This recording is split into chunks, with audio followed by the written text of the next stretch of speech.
Hi, I'm Kathy Keene, WHBY's Good Neighbor.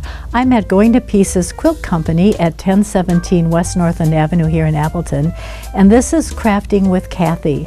And today I am going to show you how to paper piece.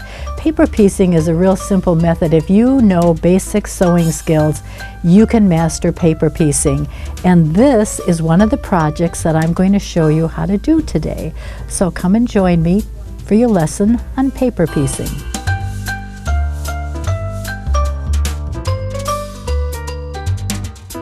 To get started with paper piecing, check your stash of fabrics because you can use all different types of pieces of fabric.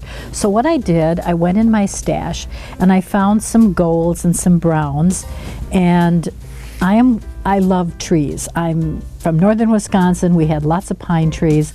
So my favorite paper piecing thing to do project is trees. You're going to need a rotary cutter with a sharp blade.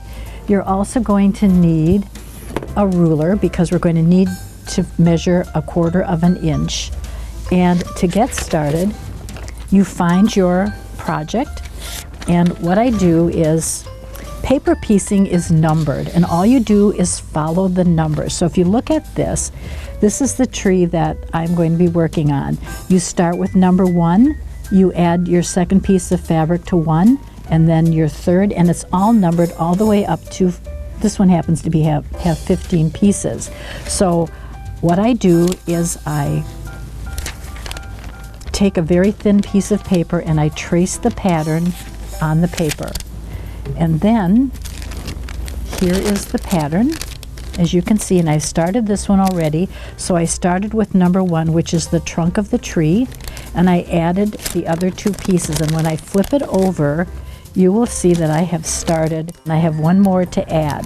So all you do is you actually sew on the paper. You sew on these lines. So if you know basic sewing, you can sew a straight line, you can do paper piecing. So for this piece that I'm going to sew on here, I'm putting my right sides together like this, and then I'm going to flip the pattern over, and I'm going to sew on this straight line here. So what I'm doing is I'm just sewing right on this straight line. It's all marked out for you. It's very, very easy to do. And what you do is when I flip it over, this piece is sewed on here. So as you can see, it's finishing my tree. So what we have to do is we have to trim this. So you want to fold the paper on this line that I sewed on. You're going to fold it back like this. And with my ruler, I am going to measure a 1/4 inch seam because you don't want to have extra fabric. It just makes it very bulky. So I am going to measure 1/4 inch, and I'm just going to cut it right off.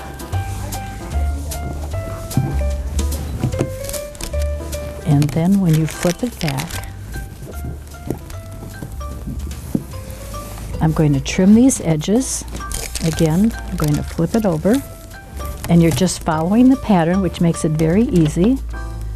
I'm leaving 1/4 inch, and this will get all squared up when I'm done. Follow the lines on your pattern. You will be absolutely fine. You've got your paper piecing, and you kind of press your seams down with your fingers, and then you can just press it with an iron. So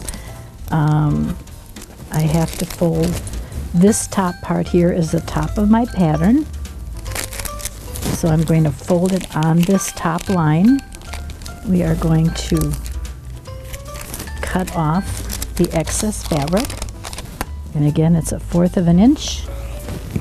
Here we go. There is your square that we worked on, your piece. Now, what we're going to do is you rip this off. This all comes off, and you just tear it off. That's why I like to use very thin tissue paper, and there you have your piece.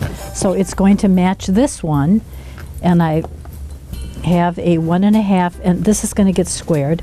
I have a 1.5 inch piece that I'm going to put around this, and what you can end up with is a piece like this. This is the first paper piecing project I did about 8 years ago, and I absolutely fell in love with paper piecing. You can also make a little purse, a little handbag with paper piecing. It's so easy to do. So if you can do just basic sewing, you aren't going to have any trouble learning paper piecing. And join me next time for Crafting with Kathy.